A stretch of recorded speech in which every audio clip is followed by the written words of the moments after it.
बिस्मिल्लाहिर्रहमानिर्रहीम। अस्सलातु वस्सलामु अलैका या सय्यद या रसूलुल्लाह, अस्सलातु वस्सलामु अलैका या सय्यद या हबीब अल्लाह, ला तदाद दुरूद सलाम हमारे प्यारे आका हज़रत मोहम्मद मुस्तफ़ा सल्लल्लाहु अलैहि वसल्लम और आपके आल पर। वीवर में मुश्ताक अहमद, आप देख रहे हैं यूट्यूब चैनल।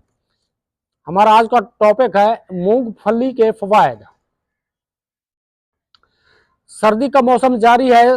सर्दी से बचने के लिए जहां गर्म कपड़ों का इस्तेमाल होता है, वहीं तरह तरह के पकवान और खुश्क मेवों, ड्राई फ्रूट का इस्तेमाल भी किया जाता है।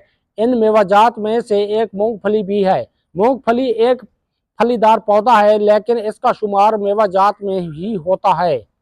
मूंगफली शौक से खाई जाती है। नीज इसका तेल भी निकाला जाता है, जो मुख्तलिफ खानों, डबल रोटी, केक और अदविया वगैरह में शामिल किया जाता है।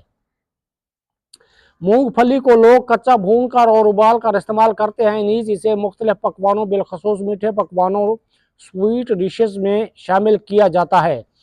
इसके बेशुमार तिब्बी फ़वाइद भी हैं। मूंगफली में protein, calcium, vitamin E, vitamin B1, B6 और फास्फोरस शामिल होते हैं। मूंगफली मकवी असाब यानी पट्ठों को मजबूत करने वाली है। मूंगफली दुबले पतले और कमज़ोर अफराद के लिए मुफीद है।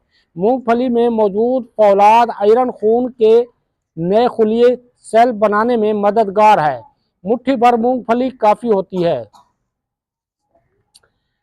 मूंगफली में मौजूद विटामिन हड्डियों और दांतों को मजबूत बनाते हैं। मूंगफली में ऐसे एंटीऑक्सीडेंट पाए जाते हैं जो ग़िज़ाई लिहाज से सेब, चुकंदर और गाजर से भी ज़्यादा हैं।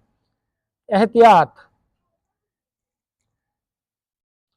हामला मूंगफली खाने से परहेज करें। एलर्जी का खतरा होता है। खारिश होने की सूरत में मूंगफली का इस्तेमाल ना किया जाए।